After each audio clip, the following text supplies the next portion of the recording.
All right, peace and blessings be to you this day. Today, we're going to start in the 23rd chapter of Matthew. And I got this message because today I spoke with someone and they asked me if I was a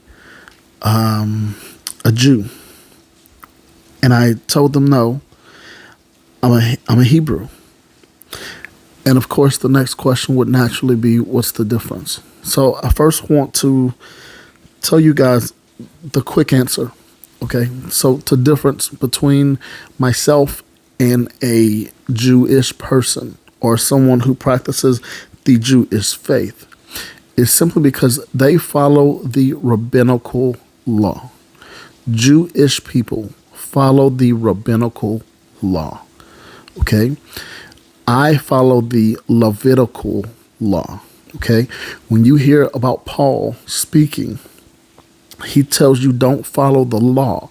He's talking about the rabbinical law, that we're supposed to follow the Levitical law, but not the rabbinical law. And I'm going to show you why. Okay, let's go to Matthew chapter 23, and we're going to start. And we always know, Yeshua or Jesus was always against the Pharisees. Okay, so the Jewish people would represent a new type of Pharisee. Also, a Pharisaical spirit is also on pastors.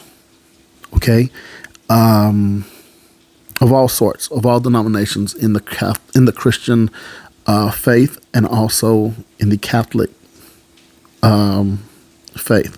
Okay, so 23:1. Then Jesus said to the crowds and to his disciples, the teachers of the law and the Pharisees sit in Moses' seat. So they are the leaders of the people. Okay, so you must be careful to do everything they tell you, but do not do what they do, for they do not practice what they preach. That's number one. That is in today's time why you have so many people walking away from the faith, because we are seeing so many clergy members that are not practicing what they preach. Okay. Of course, the Catholic Church has had issues with the pastors sleeping with children and young people in the congregation. We know of very many pastors, regular Christian church pastors, that have extramarital affairs. Okay. So this is very quick to show you that they don't practice what they preach. All right. Verse 4. They tie up heavy, cumbersome loads and put them on other people's shoulders, but they themselves are not willing to lift a finger to move them. Everything they do is done for people to see. They make the phylacteries, and a phylactery is like it's like the little box that Jewish people put on their foreheads. They make the phylacteries wide, and the tassels on their garments long. So a zitzit, which is a Jewish tassel, it's an elongated tassel.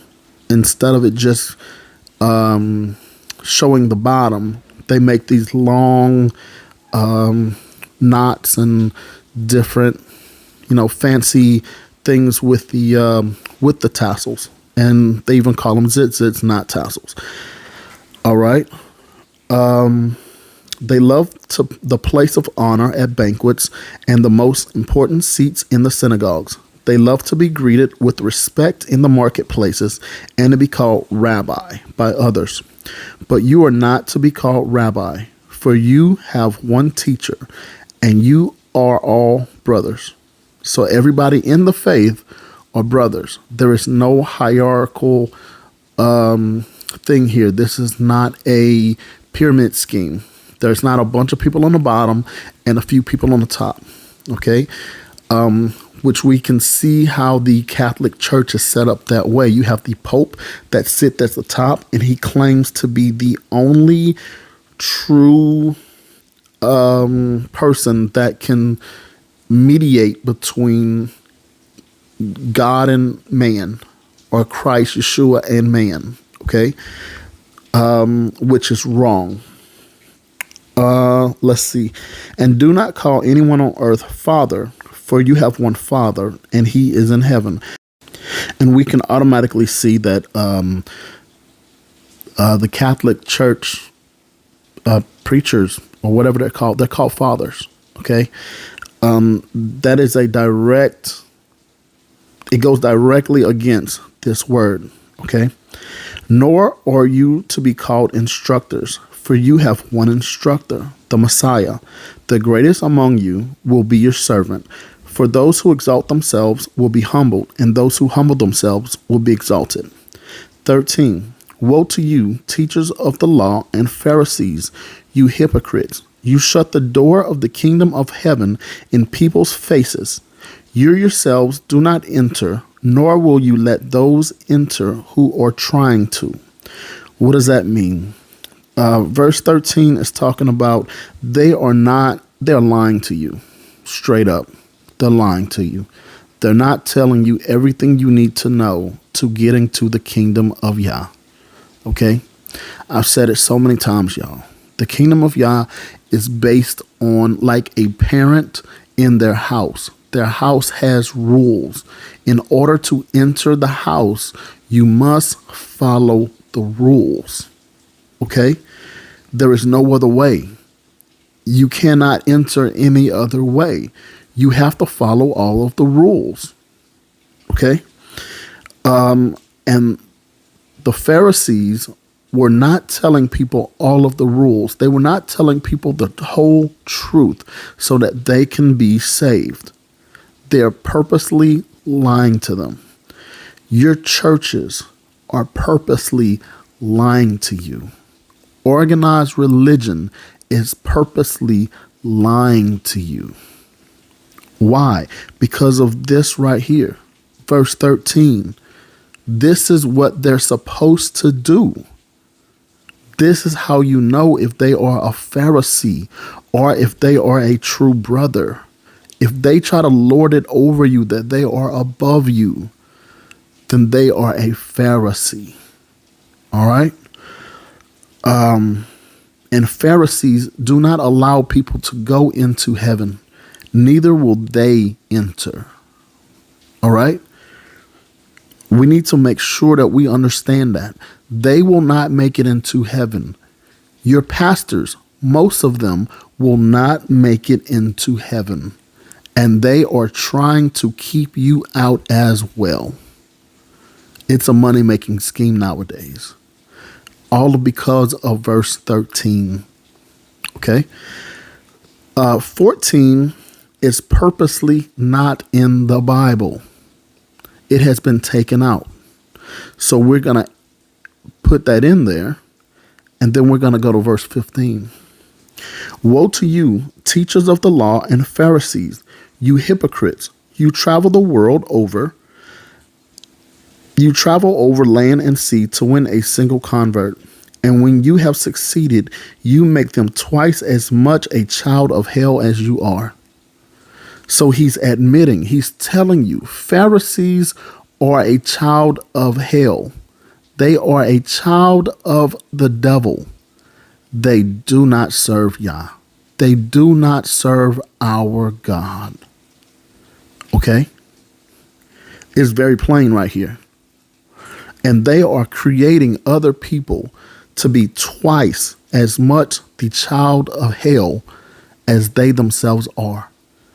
So you can understand generation after generation after generation of that, how much of the child of hell people are nowadays. Okay? 16, woe to you, blind guides. You say, if anyone swears by the temple, it means nothing. But anyone who swears by the gold of the temple is bound by that oath. You blind fools, which is greater, the gold or the temple that makes the gold sacred?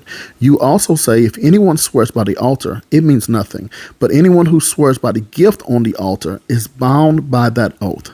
You blind men, Which is greater, the gift or the altar that makes the gift sacred? Therefore, anyone who swears by the altar swears by it and everything on it. And anyone who swears by the temple swears by it and the one who dwells in it. And anyone who swears by heaven swears by God's throne and the one who sits on it. Woe to you, teachers of the law and Pharisees, you hypocrites! You give a tenth of your spices, mint, dill, and cumin, but you neglected the more important matters of the law: justice, mercy, and faithfulness. You should have practiced the latter, without neglecting the former. You blind guides, you strain out a gnat, but swallow a camel. Okay? Woe to you, teachers of the law and Pharisees, you hypocrites! You clean the outside of the cup and dish, but inside they are full of greed and self-indulgence. Blind Pharisees, first clean the inside of the cup and dish, then the outside also will be clean. They're talking about themselves. You make the outside of yourself look so nice, so beautiful, so perfect. You can walk so perfect before people. You can put on a show and have it all together. Make it look so amazing that anybody would want to be like you. But on the inside, what do they say? Greed and self-indulgence. I'll move on because that's self-explanatory. 27. Woe to you, teachers of the law and Pharisees, you hypocrites! You are like whitewashed tombs, which look beautiful on the outside, but on the inside are full of the bones of the dead and everything unclean. Okay? Everything unclean. The world is full of everything unclean. He's telling the Pharisees they are of the world. They are not of anything of God. They are completely worldly. All right. 29. Woe to you, teachers of the law and Pharisees, you hypocrites! You build tombs for the prophets and decorate the graves of the righteous. And you say, if we had lived in the days of our ancestors, we would not have taken part with them in the shedding of the blood of the prophets. So you testify against yourselves that you are the descendants of those who murdered the prophets. Go ahead then and complete what your ancestors started. And he's talking about himself, because they wanted to kill him for no reason, just like they killed all the prophets. All right. So a lot of people talk about their prophets, right? All the prophets died. They were all killed. Most of them. Almost all of them were killed. All right. Yeshua was also killed. And all of the apostles were killed except for John the Revelator. Okay. John the Baptist was killed. 33. Okay. I wanted to make sure I made an edit right here in this video. I want to make sure that I get you guys to understand that I'm talking about all of the teachers of religious law. You can see up there in verse 29, it says, woe to you, teachers of the law and Pharisees. He's talking about different people. So there were the Pharisees, Sadducees, the scribes, and the different teachers of the law. Okay. So if we look today, the Jewish people would be the Pharisees. You have the teachers of religious law, which will be all the different denominations of Christianity. Okay. Those people are teaching religious law from the King James Version Bible, but they are not telling you all of it. And where it talks about the killing of the prophets in modern day, okay, they will kick you out of church if you fail to do everything that they tell you. If you start learning on your own and realizing everything that you're supposed to do with following the commands, dietary law, feasts and festivals, because the teachers of religious law are teaching you traditions of man. Okay, there's a difference between biblical tradition that is based on the Aaronic law that Yahweh gave to Moses and Aaron, and traditions of man that men did. Okay? There's a huge difference. And I want to make sure you guys understand this. You will be kicked out of the local church if you do not follow the traditions of man. You will be kicked out of everything dealing with religion. Okay? Because you're not following the way that they want you to follow. The exact same way that Yeshua was kicked out of the synagogue, that different believers were kicked out of the synagogue, okay? Because they would not follow the traditions of man. And that's what I'm talking about here. Yeshua is talking about Pharisees and the teachers of religious law who are teaching their own thing. They're telling you partly right, but not telling you all of it. And then they are not walking it out themselves. Okay? So they are following the traditions of man. That's what I'm talking about. This is why 98% of all Christians, all Jews, all Catholics will never make heaven. It's because they have been tricked into following the traditions of man versus the Bible, versus what Yah put in the word as what he wanted us to follow. All right? Also, I wanted to add in this that Satan knows the Bible front and back, and he is extremely legalistic, okay? He will hold you to this thing, and if you deviate even just a little, he will get you. He will eat your lunch. And by that, I'm going to give you an example. There are preachers, pastors, evangelists. There are people who will use the Bible, chop up the words to make it say something that it does not say. Okay? They can use the scripture, but then tell you what it actually means, but it's wrong. So they're going to read a scripture and then say, this is what this means. But it's going to be something totally different. And how do you check that? You check that by reading the whole chapter. You'll see me, I will read chapters a lot of times in these videos. I will read the whole chapter. Because I want to make sure that you guys understand exactly what I'm saying and exactly what the word is saying. All right? You snakes, you brood of vipers, how will you escape being condemned to hell? Therefore, I am sending you prophets and sages and teachers. Some of them you will kill and crucify. Others you will flog in your synagogues and pursue from town to town.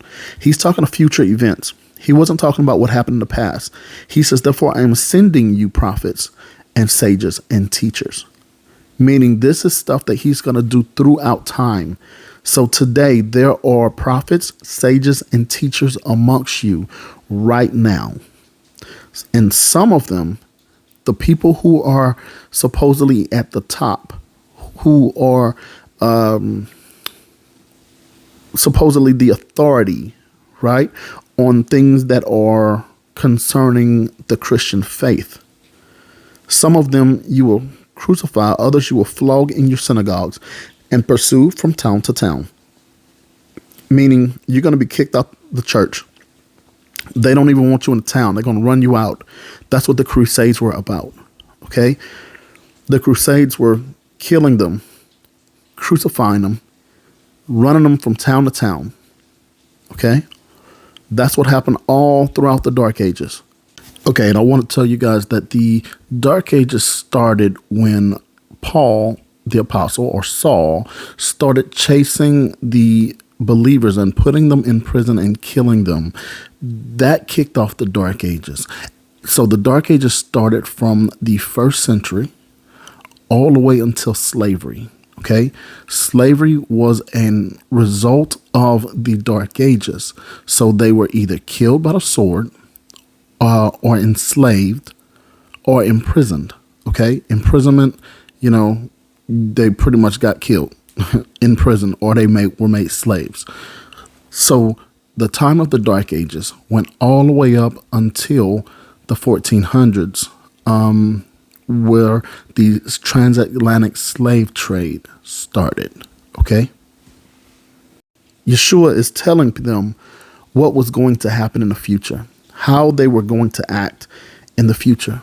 And even until this day, this is still happening. All right. 35.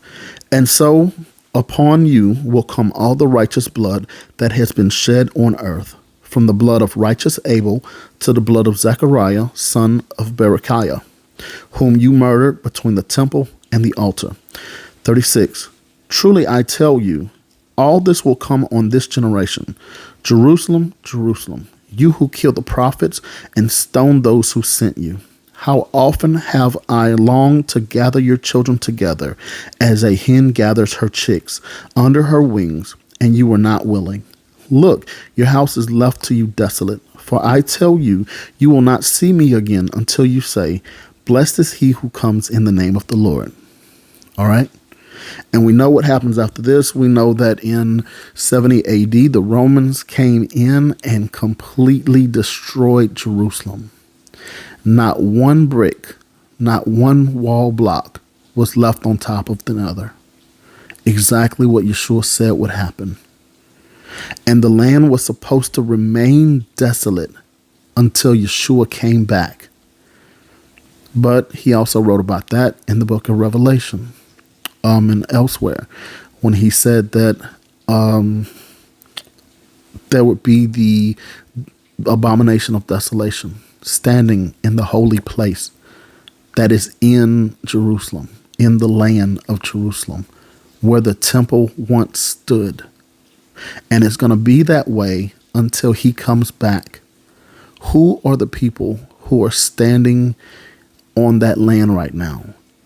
It is the Israelis. They are the modern version of the Pharisees. Okay? That's why I do not follow anything the Israelis do. I used to have zits on my cloak, and I took them off recently and put tassels on them, regular tassels. I did not like the elongated tassels. After reading this, I started looking around myself and asking the Lord, am I following everything that I'm supposed to? Like I told y'all, this is what I do constantly. I'm constantly looking at what I do, what I have, and comparing it to the word. And if it does not compare to the word, I stop doing it. And I don't do it. We're going to make mistakes. We're going to follow the wrong people. We're going to do things that kind of are outside of the scope of what our God called us to do. But once we get it right, we repent and we change it quickly. All right. So when people ask me, am I a Jew? Do I follow the Jewish faith? I tell them no, because they follow the rabbinical law. And this right here is what Yeshua is so adamantly against, is the people who follow the rabbinical law. All right. There is also a difference between that and the Hebrew Israelites, which I will cover in another video, so that I can have more time to explain it the way it needs to be explained. But I wanted you guys to get this real quick because I felt like we needed to make a distinction between what we believe and what others believe based on the word, not based on how I feel, not based on what I want to do or I want to feel special or whatever, but based on the word and the word only. And that's about all I want to say about this subject at the moment. And I'll talk to you guys on the next video. Have a great one. All right. First off, I want to say that this video is going to be a little bit different because it talks about Jewish people, it talks about the Catholic Church, and it talks about the Christian Church. And I'm mentioning this because this is dealing with Pharisees, and there's a modern day Pharisaical spirit that is in all these things. And I say that because they all use the King James Version, or a derivative of the King James Version, or a derivative of the Dead Sea Scrolls. Okay?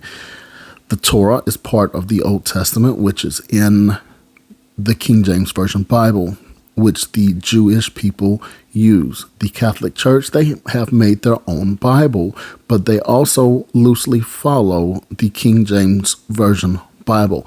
And of course, all the Christian denominations follow a derivative of the King James Version Bible. And based on the King James Version Bible, I am doing this lesson about the Pharisees, about the hypocrisy of the Pharisaical spirit. Every leader of every one of these organizations have this spirit, and I want to make sure that I say that in the beginning. I'm not against the people, but it's the system which they operate under that I'm talking about here. I want to make sure that is explained and understood first and foremost.